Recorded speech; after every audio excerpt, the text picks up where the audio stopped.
2022년 초, 나성현은 자신이 인생에서 마지막 남은 선택지를 고르고 있다는 사실을 너무도 잘 알고 있었다. 47의 나이에 다시 처음부터 시작한다는 말은 텔레비전 다큐멘터리에서는 감동적으로 들릴지 몰라도 실제 한국 사회에서는 대부분 절망에 더 가까운 표현이었다. 특히 기술직으로 평생을 살아온 사람이 중년 이후 직장을 잃으면 다시 제자리를 찾는 일은 거의 기적에 가까웠다. 나성현은 부천의 수입차 정비센터에서 오랫동안 기술 책임자로 일했던 사람이었다.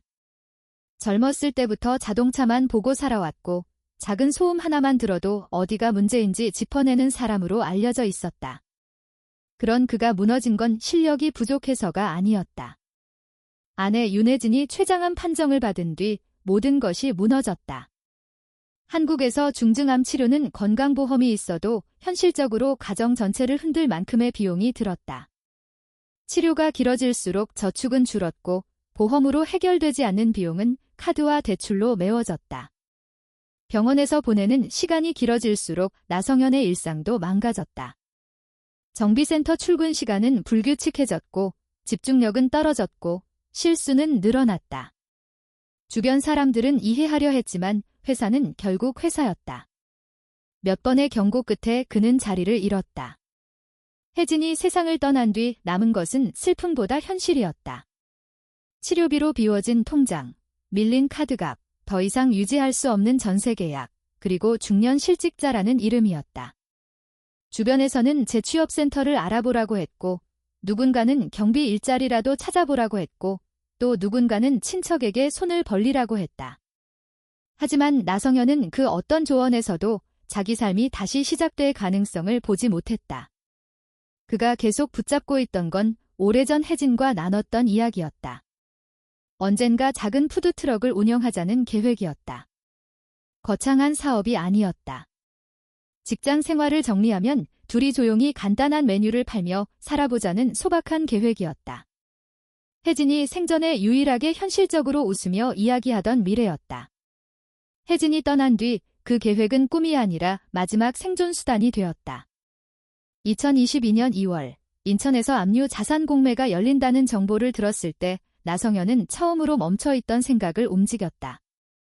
인천항 주변에서 적발된 범죄 관련 압류 차량들이 포함된다는 내용이었다.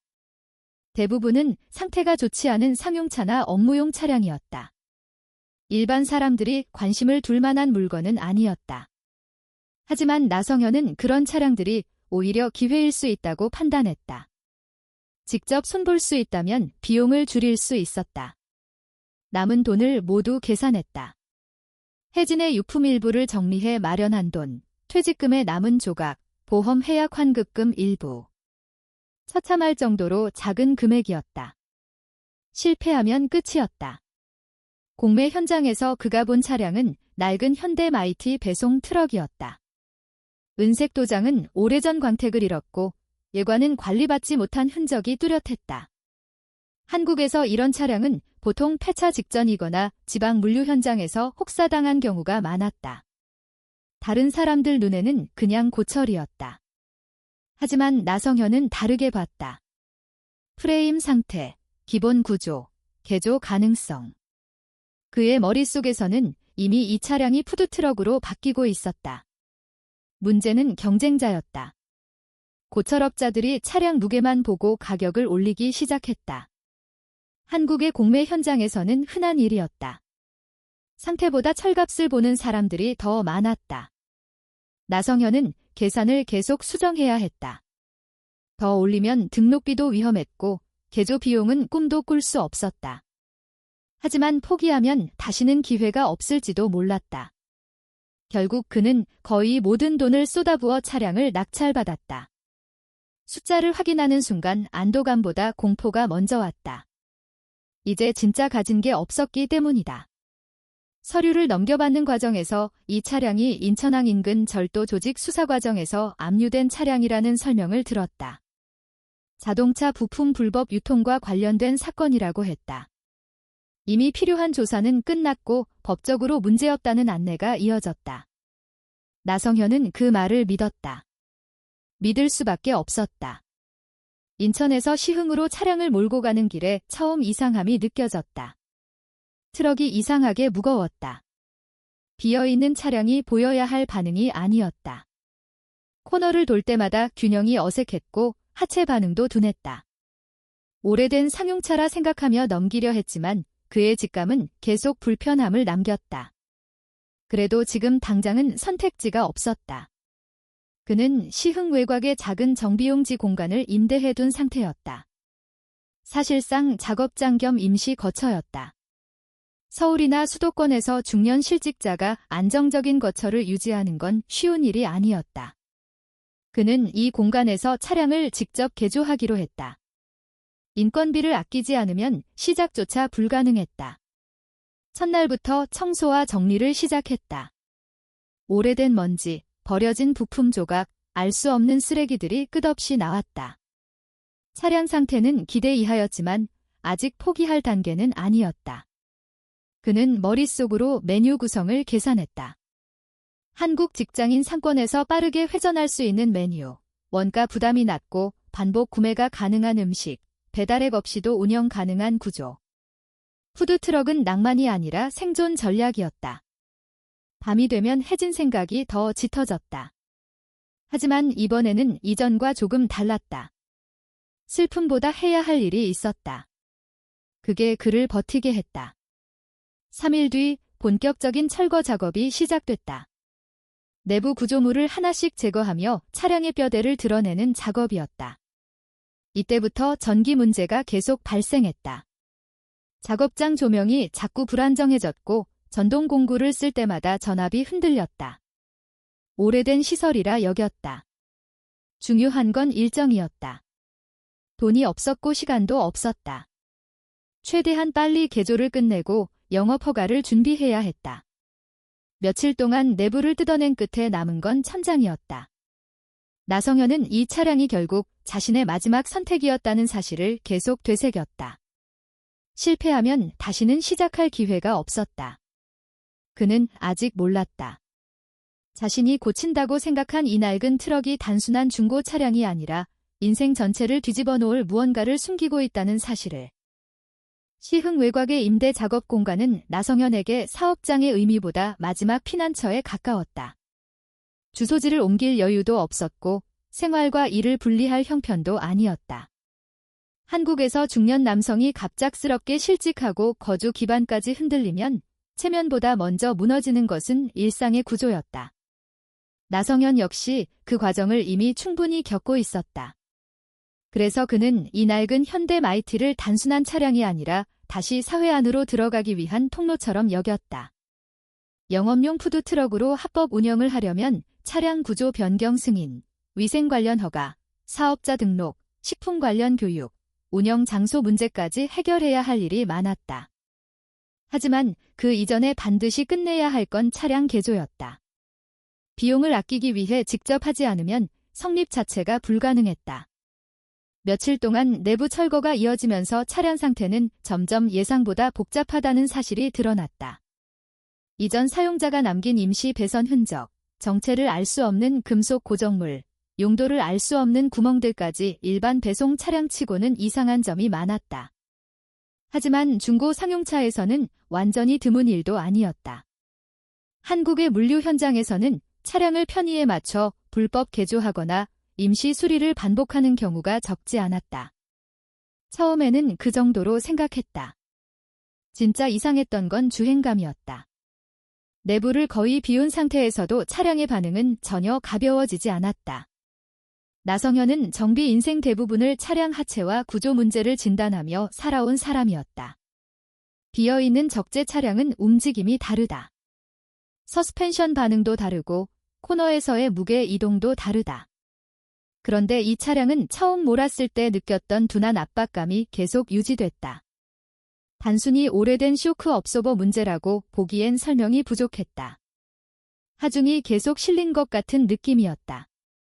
그는 하체를 다시 확인했다. 스프링 상태를 봤고 프레임 하부도 살폈다. 분명 낡긴 했지만 차량이 설명할 수 없을 정도로 무거운 이유는 찾지 못했다.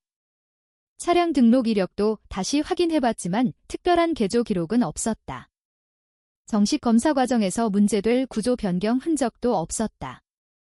그게 더 이상했다. 눈에 보이지 않는 무게가 있다는 느낌이 머릿속에서 사라지지 않았다. 작업이 진행될수록 생활은 더 단순해졌다. 아침이면 근처 편의점에서 삼각김밥과 컵라면으로 끼니를 해결했고, 밤에는 접이식 침대에 누워 다음날 해야 할 작업 순서를 정리했다. 한국 자영업 현실을 생각하면 시작부터 막막했지만 이상하게도 바쁠수록 무기력은 줄었다. 생각할 시간이 줄어들었기 때문이다. 윤혜진이 떠난 뒤 가장 견디기 어려웠던 건 시간이 멈춘 것 같은 감각이었다. 병원 일정도 없고 회사 출근도 없고 누군가와 상의할 미래도 없었다. 그런데 지금은 적어도 해야 할 일이 있었다. 손에 잡히는 일이 있다는 것만으로도 하루를 버틸 이유가 생겼다. 다만 작업장 전기 문제는 계속 신경을 건드렸다. 전동 공구를 연결하면 조명이 미세하게 흔들렸고 부하가 걸릴 때마다 전압이 불안정했다. 시흥 외곽 오래된 작업 공간에서는 드문 일이 아니었다. 문제는 그 빈도가 이상할 정도로 잦다는 점이었다.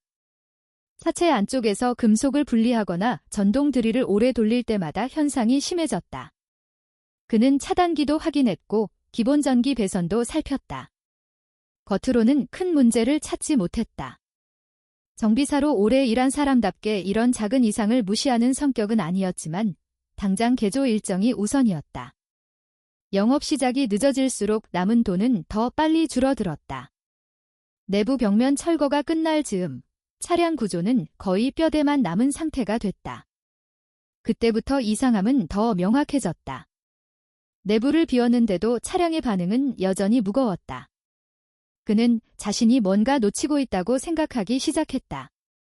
혹시 프레임 안쪽에 보강 구조물이 추가됐는지, 바닥 하부에 무거운 장치가 설치됐는지, 예전 사용자가 특수 장비를 달았던 흔적인지 여러 가능성을 떠올렸다. 하지만 바닥 구조에서는 별다른 이상이 보이지 않았다. 차량 무게를 설명할 만큼의 변화는 없었다. 남은 건 천장이었다. 처음엔 대수롭지 않게 넘겼다. 상용차 천장은 보통 마지막에 손대는 부분이었다. 푸드트럭으로 개조하려면 단열과 배기 설비 때문에 결국 다 뜯어야 했지만 우선순위는 아니었다. 그런데 전기 문제와 무게 문제를 계속 겪으면서 나성현은 천장을 더 이상 미룰 수 없다고 판단했다. 혹시 위쪽 구조에 뭔가 숨어있을 가능성을 떠올린 것이다. 천장 패널 제거는 생각보다 번거로웠다. 고정 상태가 이상하게 과도했고 일부 부품은 원래 구조와 맞지 않는 방식으로 붙어 있었다. 누군가 정식 정비 기준과 상관없이 손댄 흔적 같았다. 이런 비표준 작업은 현장에서 종종 보지만 목적이 불분명한 경우는 드물었다. 그 과정에서 전기 문제는 더 심해졌다. 공구를 돌릴 때마다 조명이 흔들리는 수준이 아니라 순간적으로 출력이 뚝 떨어지는 현상까지 나타났다. 그는 혹시 차량 쪽 배선과 작업장 전기 시스템이 간섭하는지까지 의심했다. 하지만 논리적으로 설명되지 않았다. 차량 배터리 개통과 작업장 전원은 별개였다. 이상함이 쌓일수록 불안감도 커졌다. 그러나 동시에 그는 더 집착하게 됐다. 설명되지 않는 문제를 그냥 넘길 수 없는 성격이기도 했고 이미 너무 많은 걸 걸어버렸기 때문이기도 했다. 한국에서 재기 실패는 단순한 경제적 실패로 끝나지 않는다. 사회적 고립이 따라오고 나이에 따른 기회 자체가 사라진다. 나성현은 그걸 알고 있었다. 그래서 더 물러설 수 없었다. 어느 날 차량 구조 변경 비용을 계산하다가 현실적인 숫자를 다시 마주했다. 푸드트럭 개조업체에 맡겼다면 애초에 불가능했을 수준이었다. 직접 해도 식품위생 설비, 배기 장치, 냉장 설비, 인허가 대응까지 생각하면 빠듯했다. 만약 차량 자체에 큰 결함이 있다면 여기서 끝이었다. 그 생각이 들자 그는 천장을 확인해야 한다는 확신이 더 강해졌다. 이미 내부 대부분은 정리됐다. 남은 건 마지막 구조물이었다. 그날 밤 그는 혜진과 예전에 이야기했던 작은 메뉴들을 떠올렸다. 복잡한 한식보다 직장인들이 빠르게 먹을 수 있는 메뉴. 부담 없이 사 먹을 수 있는 가격. 한국에서 장사는 감성이 아니라 회전율이라는 현실적인 계산도 함께 떠올랐다. 동시에 이상하게도 혜진이 있었다면 지금 이 상황을 어떻게 봤을까 생각했다. 무모하다고 했을지 아니면 드디어 움직이기 시작했다고 했을지 답은 없었다. 다음 날 그는 천장 철거를 본격적으로 시작했다. 이 작업이 끝나면 차량 개조는 실제 설계 단계로 넘어갈 수 있었다. 그는 이 과정을 그냥 마지막 기술 작업 정도로 생각했다.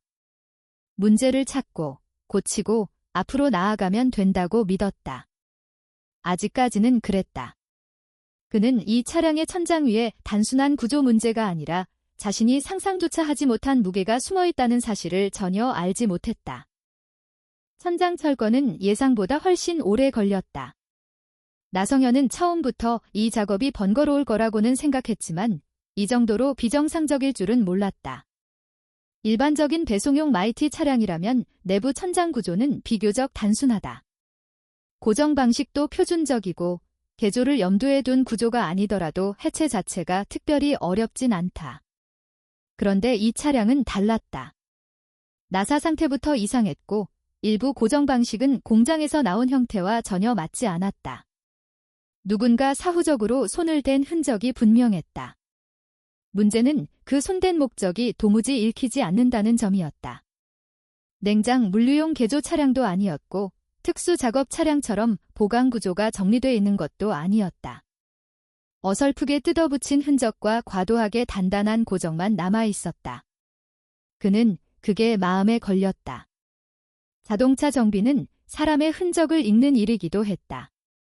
어떤 사람이 어떤 목적을 가지고 무엇을 고쳤는지 보면 대개 이유가 보인다. 하지만 이 차량은 설명이 되지 않았다. 마지막 천장 패널 일부가 떨어져 나간 순간 처음 눈에 들어온 건 예상 밖의 단열재였다. 상용 배송 차량에서 보기 힘든 수준으로 과도한 단열층이었다. 그것도 균일하게 시공된 게 아니라 마구 밀어 넣은 것처럼 불규칙했다. 한국에서 이런 식의 임시 단열 작업은 캠핑카 개조 같은 개인 작업에서는 가끔 볼 수 있지만 이 차량의 과거 용도와는 맞지 않았다. 그는 처음엔 이전 사용자가 이상한 방식으로 내부 온도 유지가 필요한 작업을 했던 건가 생각했다. 하지만 구조가 너무 조잡했다. 누군가 전문가처럼 작업한 게 아니라 무언가를 감추기 위해 공간을 채워 넣은 느낌에 가까웠다. 그 생각이 떠오른 순간부터 작업 속도는 느려졌다. 설명되지 않는 것에는 이유가 있기 마련이었다. 그는 보호 장비를 정리하고 단열재를 더 제거하기 시작했다. 그때 묵직한 무언가가 아래로 떨어졌다. 처음엔 금속 부품 조각인가 생각했다. 확인해보니 산업용 케이블 타이였다. 일반 차량 내부에서 보기 힘든 크기였다. 전기 설비 현장이나 산업 장비 고정용으로 쓰는 수준이었다. 그 하나만으로도 이상했지만 위를 다시 확인한 순간 그는 작업을 멈췄다. 천장 구조물 사이로 검은색 굵은 선들이 보였다. 처음엔 전기 배선 다발처럼 보였다. 그러나 가까이 볼수록 아니었다. 너무 굵었고 수량도 비정상적이었다. 여러 개가 일정한 방향으로 길게 고정돼 있었고 끝부분은 어디에도 연결되지 않은 형태였다. 나성현은 한동안 아무 판단도 내리지 못했다. 정비 경력 동안 별의별 개조 차량을 다 봤지만 이런 구조는 처음이었다. 만약 전기 배선이라면 목적지가 있어야 한다. 배터리 계통이든 인버터든 특수 장비든 연결 논리가 있어야 한다. 그런데 이건 그냥 천장 전체를 따라 길게 매달려 있을 뿐이었다. 그는 손전등으로 구조 전체를 확인했다. 검은색 다발은 생각보다 훨씬 많았다. 일정 간격으로 고정돼 있었고 길이도 길었다. 그 순간 머릿속에 떠오른 첫 생각은 단 하나였다. 이게 차량 무게의 원인일 수 있다는 것, 그제야 지금까지 설명되지 않던 문제들이 한 줄로 이어지기 시작했다. 무거운 주행감, 하체 반응, 계속된 이상한 압박감. 하지만 여전히 이해되지 않았다. 왜 이런 게 천장에 있는가? 무엇 때문에 이런 식으로 숨겨놨는가? 그는 한 가닥을 직접 만져봤다. 예상과 달리 일반 전선 같은 유연함이 거의 없었다. 형태는 케이블처럼 생겼지만 감촉은 훨씬 단단했다. 더 당겨보려 했지만 과도하게 단단하게 고정돼 있었다. 그는 곧바로 혼자 판단하는 게 위험하다고 생각했다. 이 정도면 전기계통 경험자가 보는 게 맞았다. 그가 떠올린 사람은 도기환뿐이었다. 도기환은 안산에서 오래 전기 설비 일을 했고 산업 전기 쪽 경험이 풍부했다. 성격은 냉소적이지만 현장에서 믿을 만한 몇 안 되는 사람이었다. 연락을 받은 도기환은 예상보다 빨리 왔다. 나성현은 설명보다 먼저 천장을 보여줬다. 도기환의 반응은 처음엔 단순한 의아함이었다. 하지만 가까이 본 뒤 분위기가 바뀌었다. 그는 표면을 만져보고 구조를 살폈다. 일반적인 산업용 전력 케이블과도 다르다고 했다. 표준 규격 표기조차 없었다. 정식 제조품이면 보통 최소한의 규격 정보가 남는다. 이건 아무것도 없었다. 정체 모를 피복만 씌워진 구조였다. 둘 다 정확한 판단이 어려웠다. 결국 확인하려면 내부를 봐야 했다. 도기환은 절단 공구를 꺼냈다. 굵기만 보면 쉽게 잘릴 재질이 아니었다.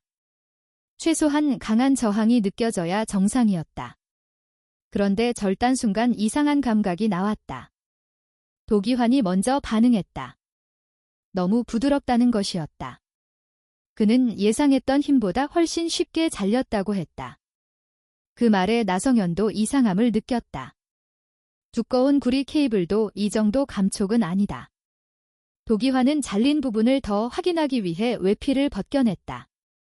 검은 피복이 벗겨지는 순간 둘 사이에 말이 끊겼다.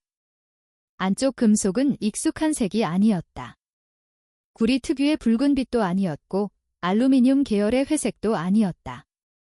노란빛이었다. 처음에는 조명 때문이라고 생각했다. 작업장 조명이 불안정했기 때문이다. 하지만 각도를 바꿔도 색은 그대로였다. 도기환은 손으로 표면을 다시 확인했다. 산화 흔적도 이상했다. 금속 질감도 예상과 달랐다. 나성현은 억지로 합리적인 설명을 찾으려 했다. 황동일 수 있다고 생각했다. 하지만 도기환은 바로 부정했다. 황동이라면 감촉과 절단 저항이 다르다. 더 단단해야 한다. 이건 지나치게 부드럽다고 했다. 그는 더 작은 부분을 다시 벗겨 확인했다. 내부 구조는 단단한 봉 형태가 아니라 가는 가닥들이 촘촘히 꼬여있는 구조였다. 그제야 왜 케이블처럼 보였는지 이해됐다. 형태는 케이블이지만 재질은 설명되지 않았다. 둘 다 더 이상 추측으로는 답이 안 나온다고 판단했다. 나성현은 정비사였고 도기환은 전기 전문가였지만 둘 모두 금속 감정 전문가는 아니었다. 문제는 그 순간부터 이게 단순한 차량 개조 문제가 아니라는 사실이었다. 누군가 의도적으로 이걸 감췄다. 단열재로 덮고 산업용 타이로 고정하고 일반인이 보면 전기 설비처럼 보이게 만들어놨다. 우연히 남겨진 물건 같지 않았다. 조직적인 은닉처럼 보였다. 나성현은 순간 공매 서류를 떠올렸다. 인천항 주변 범죄 수사, 압류 차량, 법적 문제 없음. 그런데 이런 게 왜 그대로 남아있었는가? 수사기관이 몰랐던 건가? 아니면 놓친 건가? 아니면 다른 누군가가 찾기 전에 자신이 먼저 발견한 건가? 질문이 꼬리를 물었다. 도기환은 즉시 외부 감정을 받아야 한다고 했다. 믿을 만한 금속 취급업자를 찾는 게 우선이었다. 경찰부터 가자는 선택지는 쉽게 나오지 않았다. 아직 이게 뭔지 확실하지 않았기 때문이다. 만약 단순한 산업용 특수 금속이면 괜한 소동이 될 수도 있었다. 하지만 둘 다 알고 있었다. 지금 눈앞에 있는 물건은 평범하지 않다. 나성현은 천장을 다시 올려다봤다. 일부만 드러난 상태였는데도 양이 적지 않아 보였다. 만약 이 전체가 같은 재질이라면 지금까지 자신이 느꼈던 차량의 비정상적인 무게는 충분히 설명됐다. 그 순간 그의 머릿속에는 사업 계획도, 허가 절차도 푸드트럭 메뉴도 모두 사라졌다. 대신 전혀 다른 불안이 자리 잡았다. 이게 값비싼 물건이라면 왜 버려졌는가가 아니라 왜 숨겨졌는가가 더 중요한 질문이었다. 그리고 그 질문의 답이 위험한 종류일 가능성이 높다는 것도 직감적으로 알 수 있었다. 도기환이 먼저 제안한 곳은 서울 구로의 금속 매입업자였다. 이름은 마경택. 정식 귀금속상이라기보다 산업금속과 특수자재, 폐설비 자산까지 다루는 쪽에 가까운 사람이었다. 도기환이 오래전 산업 현장에서 몇 번 거래한 적이 있었고 불필요한 말을 퍼뜨리지 않는 성격으로 알려져 있었다. 나성현은 차량 전체를 끌고 가자는 의견을 즉시 거부했다. 아직 정체가 확인되지 않았고 만약 가치가 있는 물건이라면 이동 자체가 위험하다고 느꼈다. 결국 천장에서 잘라낸 일부만 가져가기로 했다. 검은 피복으로 덮인 짧은 조각 하나였지만 손에 쥐는 순간 비정상적인 밀도가 느껴졌다. 정비사로 오래 살면서 무게감에 익숙했던 나성현조차 그 감각이 낯설었다. 작은 길이인데도 설명이 어려울 만큼 무거웠다. 구로에 도착한 뒤 마경택의 반응은 처음엔 무심했다.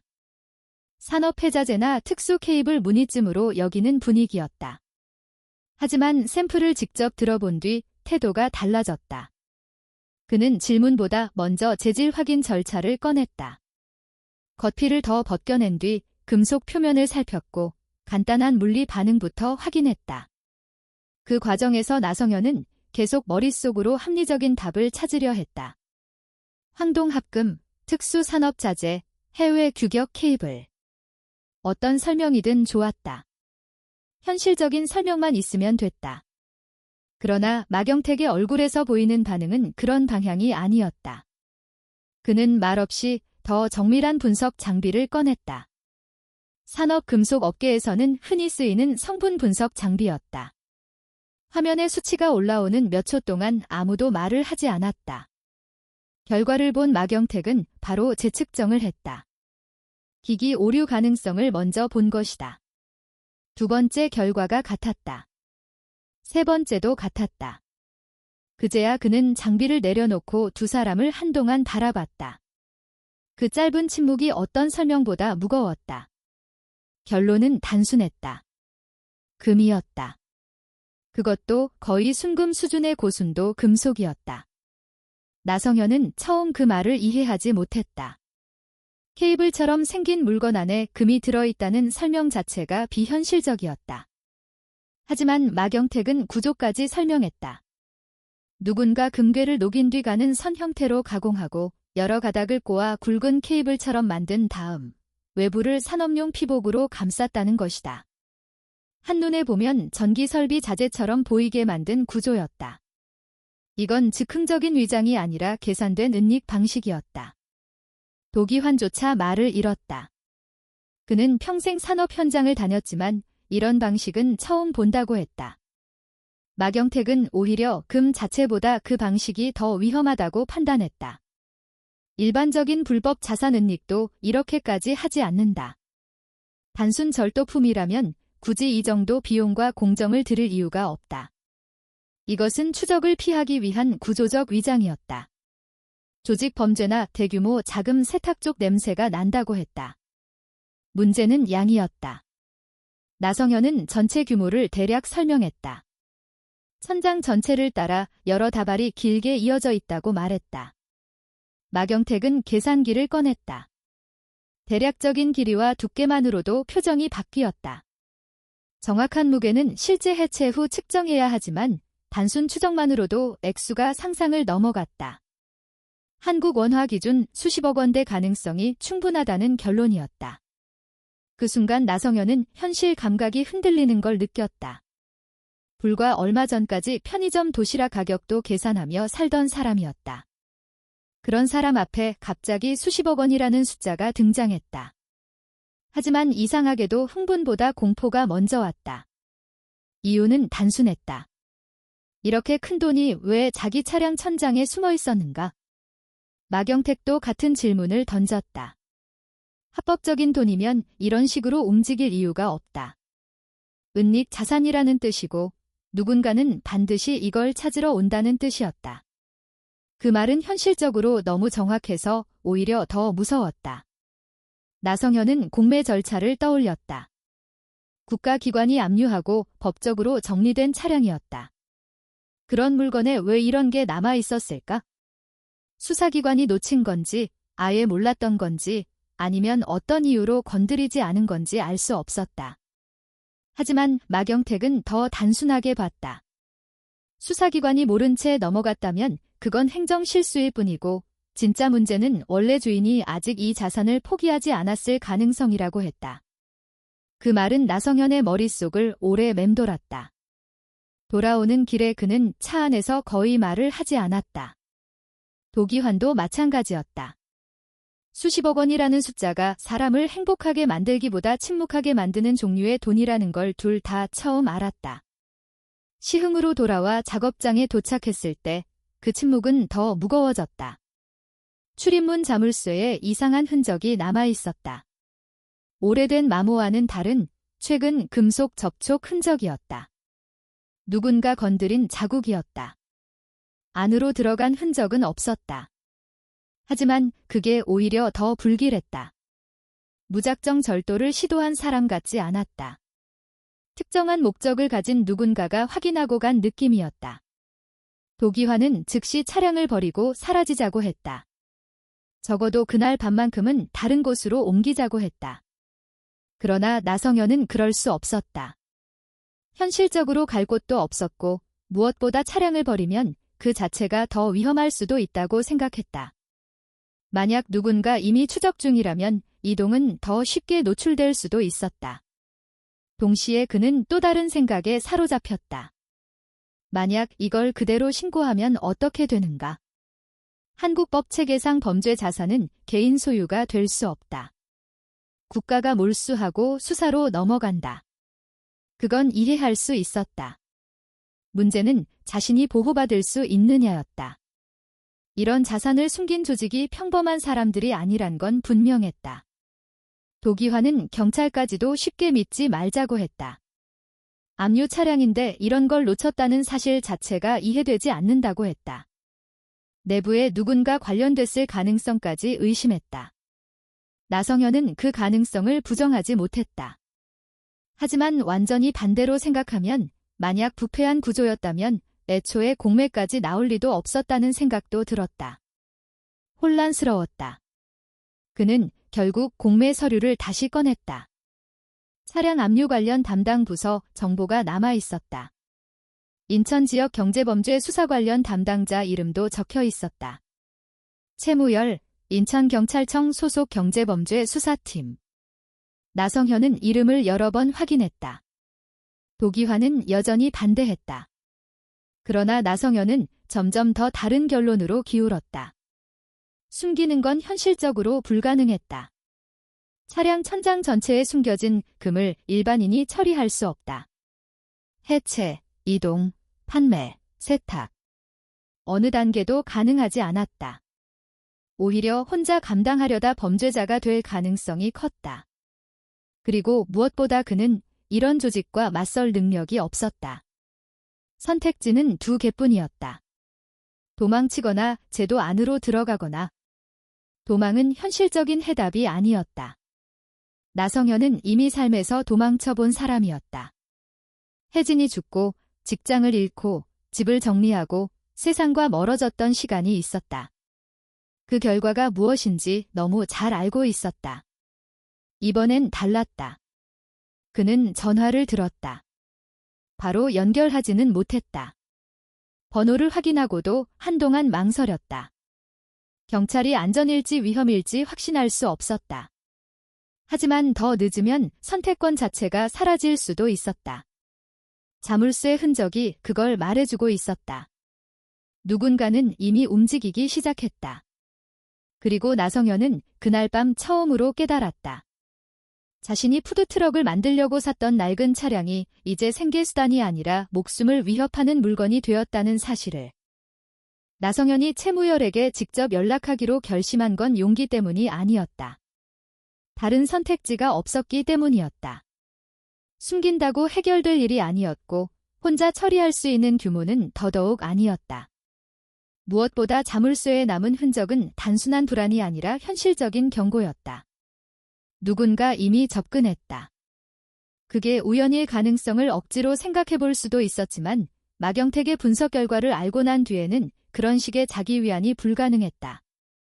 채무열과의 첫 통화는 예상보다 짧았다. 나성현은 자세한 내용을 전화로 말하지 않았다. 공매 차량과 관련해 매우 중요한 문제가 생겼고 반드시 직접 만나야 한다고만 했다. 상대는 처음엔 경계했지만 차량 번호와 사건 관련 문서 정보를 확인한 뒤 태도가 달라졌다. 만남은 인천 부평 근처 늦은 시간까지 운영하는 식당에서 정해졌다. 도기환은 끝까지 반대했다. 경찰을 믿을 수 없다는 이유였다. 압류 차량인데 이런 규모의 은닉 자산을 놓쳤다는 사실 자체가 이상하다고 했다. 나성현도 그 의심을 이해했다. 하지만 이미 연락은 시작됐다. 이제 중간에서 물러나는 것도 위험해 보였다. 채무열은 예상과 달랐다. 드라마 속 형사 같은 분위기와는 거리가 멀었다. 피로가 일상처럼 굳어있는 중년 수사관에 가까웠다. 나성현은 설명보다 먼저 샘플을 내놨다. 검은 피복이 일부 벗겨진 금속 조각 하나였다. 채무열은 처음엔 이해하지 못했지만 무게를 확인한 뒤 바로 반응이 바뀌었다. 질문이 연달아 이어졌다. 어디서 나왔는지, 차량 천장 구조가 정확히 어떤지, 누가 이 사실을 알고 있는지, 외부에 보여준 사람이 있는지. 나성현은 도기환과 마경택 이야기를 포함해 전부 설명했다. 채무열은 한동안 말이 없었다. 그리고 조용히 과거 수사 내용을 꺼냈다. 그 차량이 연루됐던 사건은 단순 자동차 부품 절도 사건으로 정리된 게 아니었다.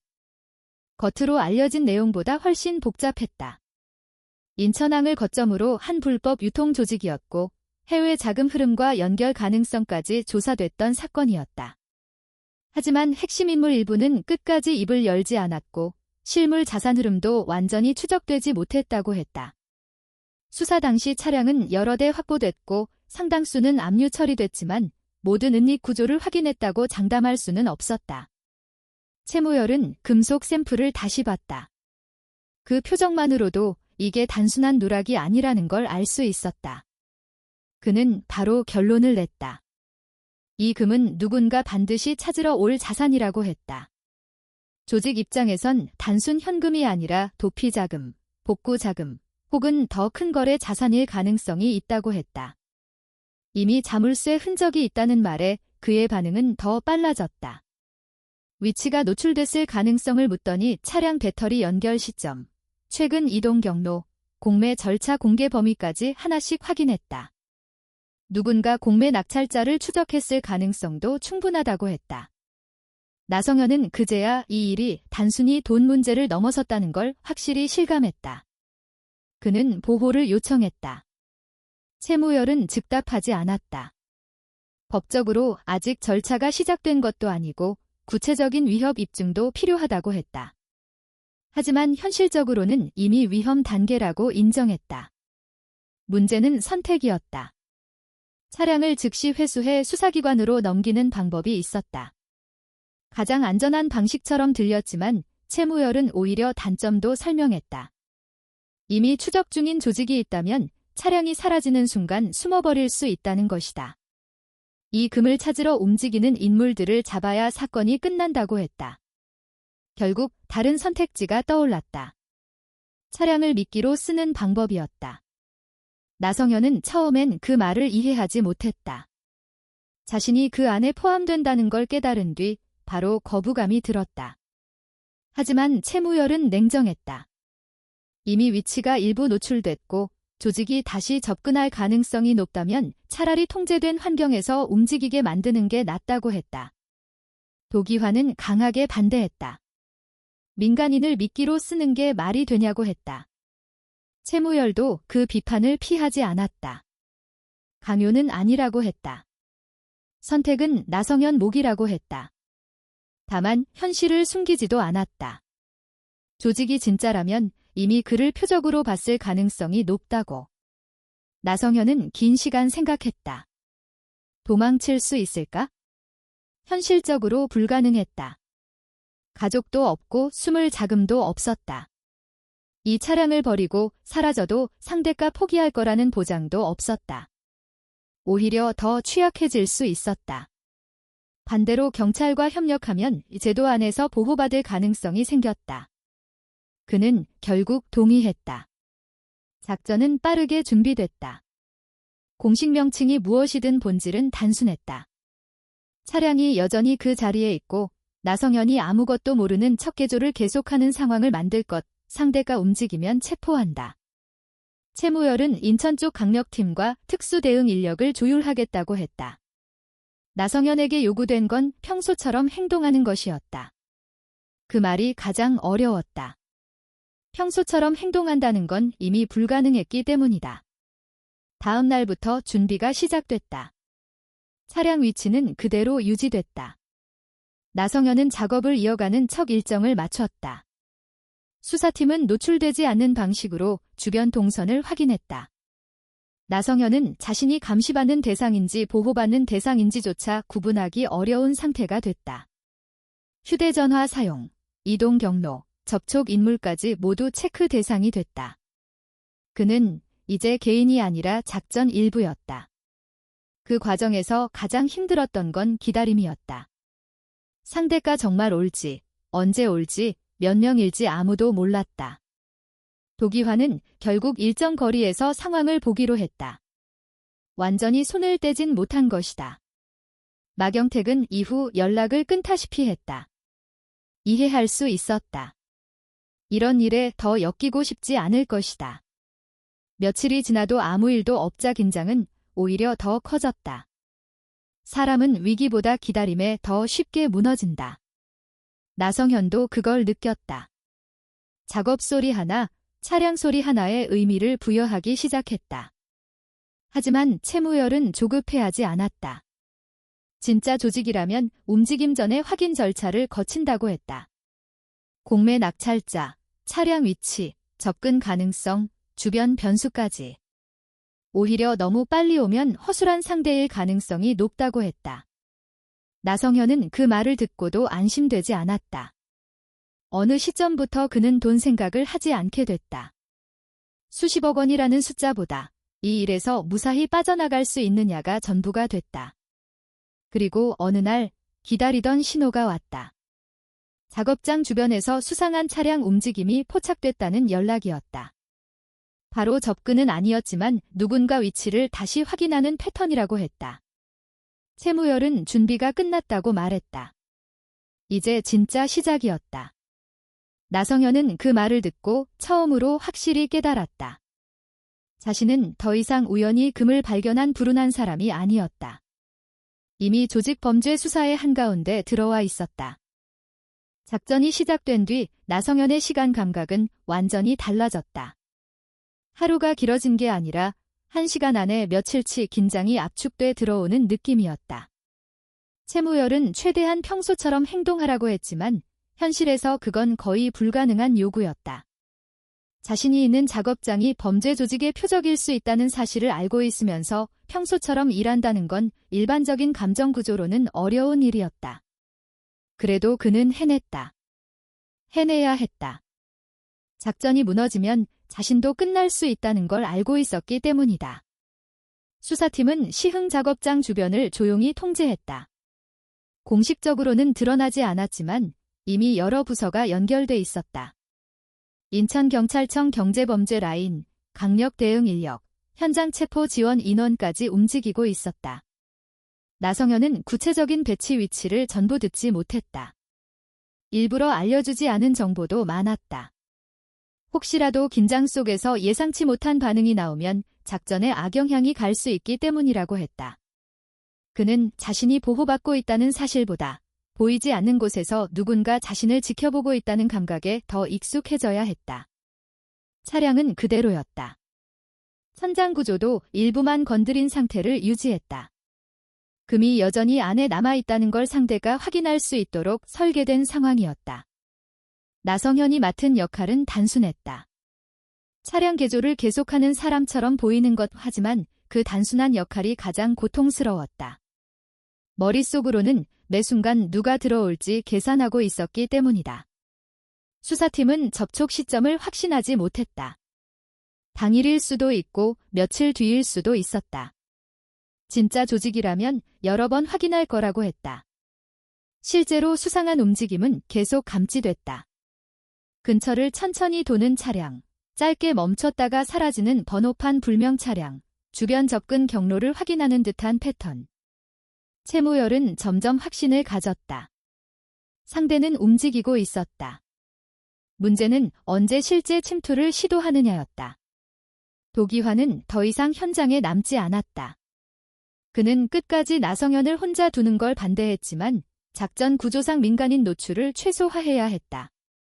도기환이 할 수 있는 건 연락 대기뿐이었다. 나성현은 혼자 남았다. 처음 며칠은 그 자체가 더 괴로웠다.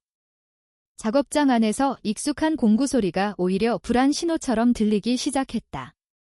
밤이 되면 휴대전화 진동 하나에도 신경이 곤두섰다. 잠도 거의 제대로 자지 못했다. 하지만 이상하게도 시간이 길어질수록 감정은 다른 방향으로 바뀌었다. 두려움이 무뎌진 게 아니라 너무 오래 지속돼 일종의 기계적 상태로 변했다. 생각보다 먼저 해야 할 행동을 떠올리는 방식으로. 채무열은 특정 날짜를 정하지 않았다. 상대가 움직이는 타이밍에 맞춰 대응해야 한다고 했다. 그런데 실제 접촉은 생각보다 갑작스럽게 왔다. 늦은 시간, 수사팀에서 간단한 연락이 왔다. 움직임 포착. 대기 유지. 그 짧은 메시지가 상황을 완전히 바꿨다. 나성현은 그날 작업 중인 척 차량 내부에 있었다. 일부러 평소처럼 장비를 켜두고 개조가 계속 진행 중인 것처럼 보이게 만들었다. 이 모든 설정이 누군가를 끌어들이기 위한 미끼라는 사실이 현실감 없이 느껴졌다. 시간이 지나며 외부 신호들이 늘어났다. 차량 접근 가능성, 주변 동선 이상, 정차 기록. 수사팀은 내부 통신으로 계속 움직이고 있었지만 나성현에게 전달되는 정보는 최소한이었다. 그가 과도하게 반응하지 않도록 하기 위해서였다. 결국 침입은 갑자기 시작됐다. 예고나 경고 같은 건 없었다. 특정 문을 통해 접근 시도가 들어왔고 대응팀은 즉시 상황을 확인했다. 나성현은 계획대로 차량 쪽에서 멀어지는 위치를 유지했다. 실제 상대가 몇 명인지 처음엔 확인되지 않았다. 다만 움직임이 일반 절도범 같지 않다는 건 분명했다. 망설임이 없었고 차량 내부 구조를 이미 아는 사람들처럼 움직였다. 다른 물건에는 관심이 없었다. 공구나 장비, 현금성 물건을 찾는 일반 침입과 전혀 달랐다. 목표는 오직 차량이었다. 채무열의 판단이 맞았다는 뜻이었다. 상대는 천장 구조를 바로 건드렸다. 이 순간 수사팀 내부 판단은 명확해졌다. 단순 침입이 아니라 목표 자산 회수 시도였다. 나성현은 그 상황에서 자신이 왜 그렇게 차분했는지 나중에도 설명하지 못했다. 아마 극한 상황에서 오히려 감정이 마비됐던 것 같았다. 몇 주 동안 상상했던 순간이 실제로 오자 두려움보다 현실 처리 감각이 먼저 작동했다. 상대가 금을 확인한 시점이 결정적이었다. 그 순간이 바로 작전 개입 타이밍이었다. 이후 상황은 매우 빠르게 전개됐다. 한국 경찰의 강력 대응 작전은 대체로 짧고 집중적이다. 장기 대치보다 즉시 제압이 기본이다. 현장도 마찬가지였다. 진입, 제압, 분리, 신원 확보. 나성현은 전체 과정을 정확히 기억하지 못했다. 너무 빠르게 지나갔다. 다만 분명했던 건 이들이 단순한 허세 범죄자가 아니었다는 점이다. 준비된 움직임이었고 차량 위치와 목표를 명확히 알고 있었다. 체포 이후 채무열이 바로 현장 확인에 들어갔다. 천장 구조와 금 존재가 공식적으로 확인됐다. 나성현은 그제야 이 상황이 실제 수사 사건으로 완전히 넘어갔다는 걸 실감했다. 하지만 끝은 아니었다. 체포된 인원은 현장 실행조 수준으로 보였고 진짜 상부 조직까지 연결될지는 미지수였다. 채무열도 바로 그 점을 말했다. 이번 체포는 시작일 수 있다고. 나성현은 그 말을 듣고 오히려 더 무거워졌다. 그는 이걸로 끝나길 바랐지만 현실은 더 복잡해 보였다. 차량은 즉시 증거물로 전환됐다. 그 의미는 단순했다. 더 이상 그의 것이 아니라는 뜻이었다. 푸드트럭 계획은 사실상 멈췄다. 몇 달 동안 붙잡고 있던 마지막 희망이 다시 멀어지는 느낌이었다. 아이러니컬하게도 수십억 원 가치의 금이 발견됐는데 그는 다시 무일푼에 가까운 상태였다. 한국 법 체계상 범죄 관련 자산은 철저한 절차를 거친다. 발견했다고 개인 소유가 되는 구조가 아니다. 채무열은 협조에 따른 법적 보상 가능성을 설명했지만 구체적인 금액도 시점도 확정할 수 없었다. 즉, 당장 나성현의 삶은 나아진 게 없었다. 오히려 더 불안정해졌다. 진술, 조사 협조, 신변 관련 조정까지 이어져야 했다. 그래도 한 가지는 분명했다. 그는 도망치지 않았다. 처음 차량을 샀을 때 그는 단지 생계를 되찾고 싶었을 뿐이다. 그런데 어느새 조직 범죄 수사의 중심에 서 있었다. 그리고 그 밤 이후 그의 삶은 다시 이전 상태로 돌아갈 수 없게 됐다. 현장 체포가 끝났다고 해서 나성현의 삶이 바로 안정된 것은 아니었다. 오히려 그때부터 진짜 긴 시간이 시작됐다.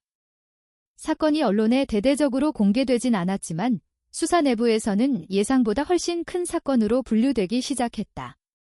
단순 은닉 자산 발견이 아니라 조직 범죄 자금 흐름과 연결될 가능성이 커졌기 때문이다. 체포된 인물들은 현장 실행조에 가까웠고 조사 초반부터 진술이 엇갈렸다. 누가 지시했는지, 차량 위치를 어떻게 확인했는지, 공매 낙찰자 정보를 어디서 얻었는지 명확하게 맞아떨어지는 답이 없었다. 그건 나성현에게 더 불안한 소식이었다. 입을 다문 사람들이 있다는 뜻이었고 아직 끝나지 않았다는 뜻이기도 했다. 차량은 곧바로 정식 증거물로 넘어갔다. 천장 구조 전체 해체와 금속 감정, 보관, 압수 절차가 이어졌다. 국가 수사 절차는 생각보다 느리고 복잡했다. 뉴스에서 보는 것처럼 며칠 만에 결론이 나는 구조가 아니었다. 특히 금처럼 고가 자산이 얽히고 국제 자금 흐름 가능성이 거론되면 더 그렇다. 나성현은 참고인 신분으로 수차례 조사를 받았다. 발견 경위, 차량 상태, 공매 참여 이유, 금속 샘플을 어디에 가져갔는지, 누구에게 먼저 보여줬는지, 그 과정에서 어떤 대화를 했는지까지 반복적으로 설명해야 했다. 처음엔 협조하면 빨리 끝날 줄 알았다. 하지만 시간이 갈수록 그는 수사의 한 요소가 되어갔다. 범죄자는 아니었지만 사건 구조 안에서는 계속 확인 대상이었다. 그게 제도적으로 당연한 절차라는 걸 이해하면서도 심리적으로는 소모가 컸다. 무엇보다 현실적인 문제가 더 급했다. 푸드트럭 계획은 완전히 멈췄다. 차량은 증거물이라 손댈 수 없었고 개조에 쏟아부은 시간과 비용도 모두 정지 상태가 됐다. 생활비는 계속 빠져나갔다. 경찰이 보호를 약속한다고 해서 생계가 해결되는 건 아니었다. 나성현은 다시 가장 익숙한 불안과 마주했다. 돈이었다. 그는 다시 단기 일자리를 알아보기 시작했다. 하지만 상황은 좋지 않았다. 조사 일정 때문에 장기 근무는 어렵고 중년 기술직이 갑자기 안정적인 일자리를 얻는 것도 쉽지 않았다. 한국에서 경력이 있다고 해도 공백기간과 나이는 냉정한 조건이었다. 정비업계 지인들에게 연락할까 고민도 했지만 이미 한 번 무너진 사람이라는 자의식이 그를 더 위축시켰다. 결국 그는 임시 일용직과 단기 기술 지원 일을 전전했다. 아이러니한 건 수십억 원 가치 금을 발견한 사람이 생활비 계산을 하고 있다는 현실이었다. 도기화는 몇 차례 생활비를 보태겠다고 했지만 나성현은 쉽게 받지 못했다. 자존심 때문이라기보다 이미 너무 많은 걸 잃은 사람이 마지막 남은 기준까지 내려놓고 싶지 않았기 때문이다. 채무열은 중간중간 상황을 알려줬다. 금의 공식 감정 결과는 예상보다 더 컸다. 순도도 높았고 양도 많았다. 사건 규모는 확대됐다. 조직 자금 세탁, 불법 자산 은닉, 국제 거래 루트 가능성까지 검토되기 시작했다. 문제는 이런 수사가 길어진다는 점이었다. 나성현은 점점 기다림에 지쳐갔다. 처음 몇 달은 버틸 만했다. 하지만 시간이 길어질수록 희망은 현실감이 사라졌다. 법적 보상 가능성 이야기도 처음엔 크게 들렸지만 구체적 기준과 시점이 계속 불확실했다. 한국의 몰수 추징 관련 보상 체계는 존재하지만 일반인이 체감하기엔 복잡하고 느리다. 인터넷에서 비슷한 사례를 찾아보기도 했지만 케이스마다 달랐다. 누군가는 거의 못 받았고 누군가는 예외적으로 받았다는 글도 있었다. 그럴수록 더 불안해졌다. 자신은 어디에 해당하는지 알 수 없었기 때문이다. 2023년이 시작됐을 때 나성현은 아직 모든 게 상반기 안에는 정리될 수 있다고 생각했다. 하지만 현실은 달랐다. 체포된 인물 중 일부가 변호인을 통해 진술을 바꾸기 시작했고 상부 조직과의 연결고리를 입증하는 작업이 더 길어졌다. 추가 압수수색과 금융 추적이 이어졌다. 그 과정에서 나성현의 이름은 다시 불렸다. 추가 진술, 확인, 대면 없는 보완 조사. 그는 점점 사건의 시간이 자신의 삶을 삼켜버리고 있다고 느꼈다. 혜진이 떠난 뒤 멈췄던 인생이 겨우 움직이기 시작하나 싶었는데 이번엔 다른 방식으로 또 멈춘 셈이었다. 가장 힘들었던 건 불확실성보다 공허함이었다. 처음엔 공포가 있었다. 조직이 찾아올 수 있다는 두려움, 목숨 문제 같은 긴장. 그런데 시간이 지나자 그것도 희미해졌다.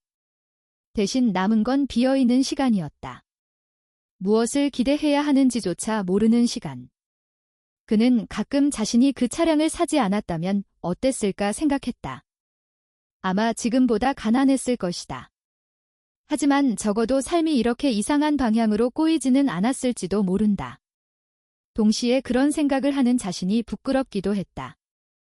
혜진과의 마지막 계획을 현실로 만들기 위해 선택한 일이었기 때문이다. 채무열은 현실적인 사람이었다. 과장된 희망을 주지 않았다. 대신 절차가 진행 중이라는 사실만 반복해서 확인해줬다. 그게 오히려 신뢰를 만들었다. 어느 시점부터 나성현은 큰 기대를 접었다. 법적으로 받을 수 있으면 받는 거고 아니면 아니라고 생각하려 했다. 기대가 클수록 무너질 때 더 아프기 때문이다. 그러나 완전히 포기할 수도 없었다. 이미 너무 많은 걸 걸었기 때문이다. 2023년 후반으로 가면서 상황은 조금씩 정리되기 시작했다. 금의 출처와 조직 연결 구조 일부가 정리됐고 나성현이 발견 및 신고 과정에서 자발적으로 협조했다는 점도 공식 기록에 반영됐다. 그때 처음으로 보상 관련 실무 이야기가 구체적으로 나왔다. 확정은 아니었지만 가능성이 있다는 수준이었다. 그 한마디가 이상하게 더 무서웠다. 기대하게 만들기 때문이다. 그는 그날 집으로 돌아가는 길에 혜진 생각을 오래 했다. 살아 있었다면 뭐라고 했을까? 아마 돈보다 살아남은 걸 다행이라고 했을지도 모른다. 아니면 끝까지 제대로 받아내라고 현실적인 말을 했을지도 몰랐다. 그는 아직 답을 알 수 없었다. 다만 한 가지는 분명했다. 2023년이 끝날 무렵에도 그의 삶은 여전히 임시 상태였다. 완전히 잃은 것도 아니고 되찾은 것도 아니었다. 중간 어딘가에 갇혀 있었다. 그리고 그 긴 기다림 끝에 2024년 봄이 가까워지면서 처음으로 진짜 변화의 신호가 들어오기 시작했다. 2024년 봄, 나성현은 채무열에게서 오랜만에 먼저 연락을 받았다.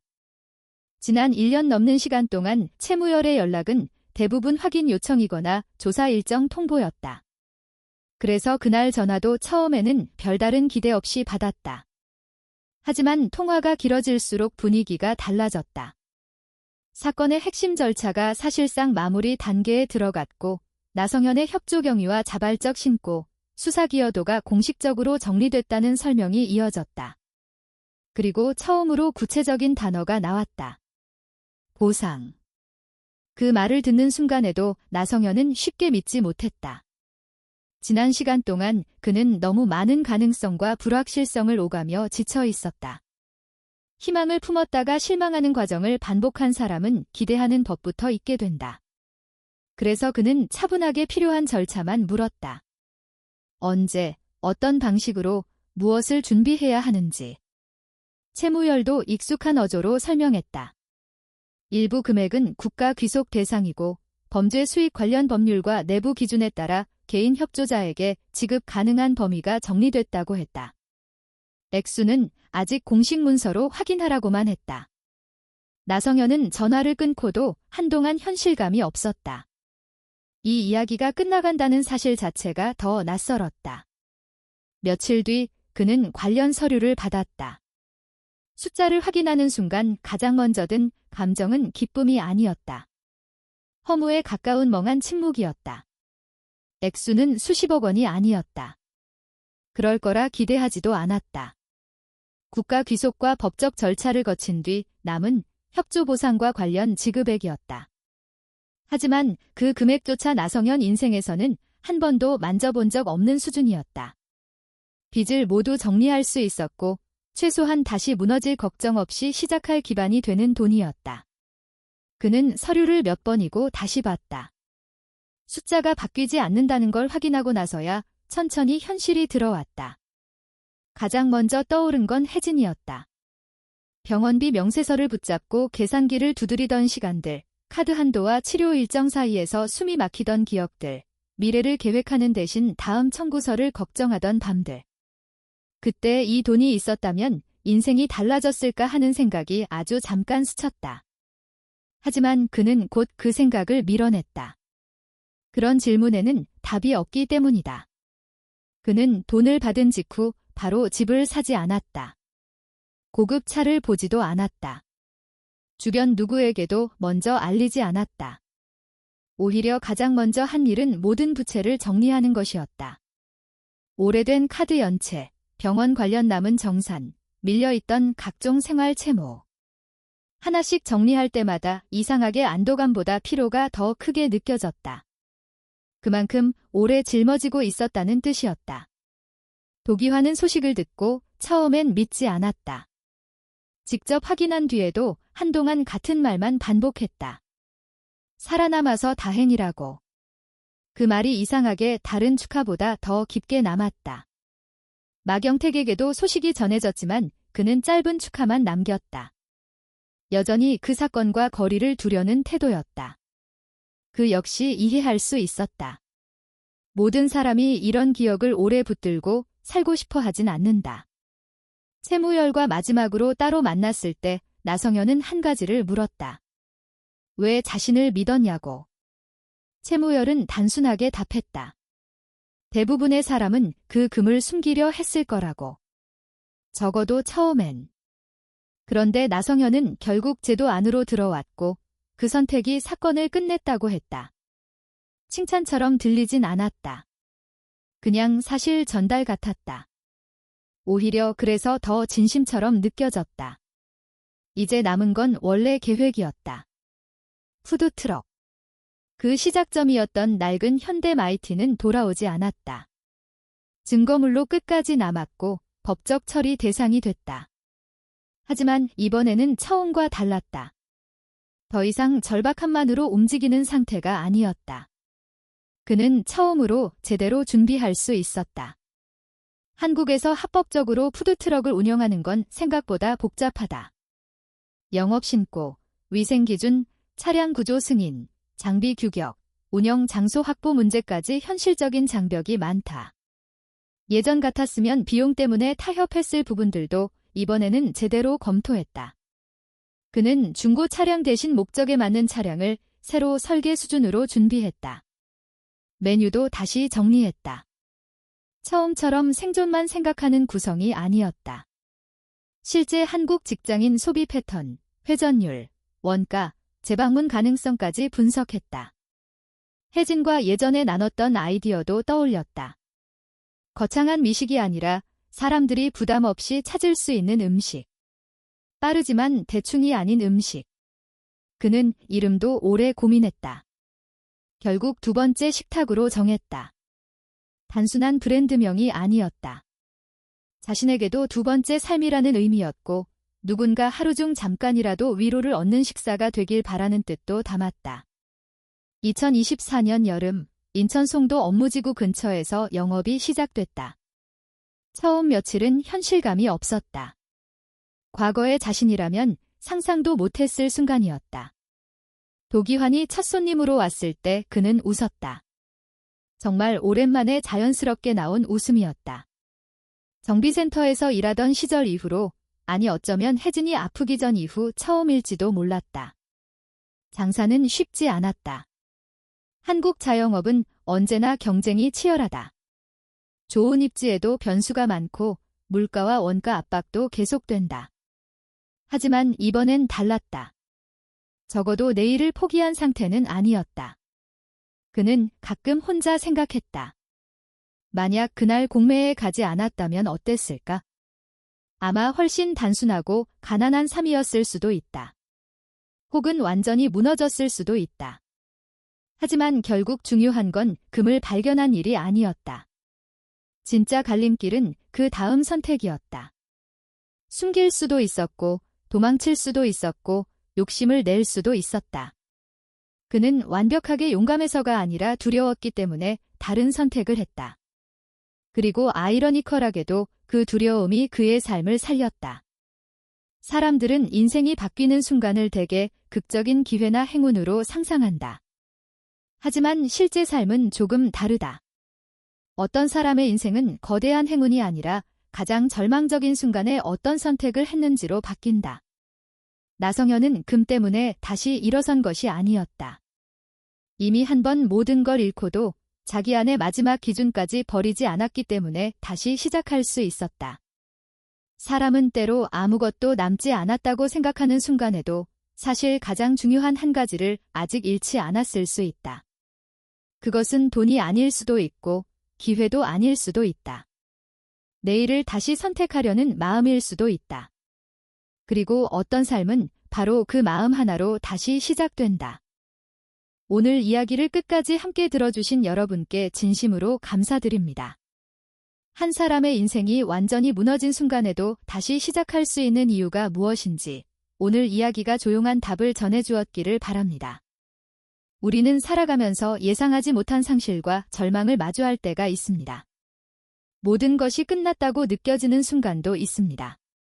하지만 오늘 이야기처럼 인생을 바꾸는 것은 거대한 행운 그 자체가 아니라 그 순간 어떤 선택을 하느냐일지도 모릅니다. 정직함을 지키는 선택, 두려움 속에서도 올바른 길을 선택하는 용기, 그리고 다시 내일을 살아보겠다고 마음먹는 결심이 결국 한 사람의 삶을 바꿀 수 있다는 것을 이 이야기가 보여주었다고 생각합니다. 여러분은 오늘 이야기를 들으며 어떤 생각이 드셨나요? 여러분의 마음에 남은 감정이나 떠오른 경험이 있다면 아래에 꼭 남겨주세요. 여러분의 이야기는 또 다른 누군가에게 큰 위로와 힘이 될 수 있습니다. 그리고 저희 채널을 응원해주시고 앞으로도 이런 따뜻하고 의미 있는 이야기를 계속 함께하고 싶으시다면 좋아요를 눌러주시고 구독도 부탁드립니다. 여러분의 작은 응원이 저희에게는 다음 이야기를 준비할 수 있는 큰 힘이 됩니다. 오늘 함께해 주셔서 진심으로 감사합니다.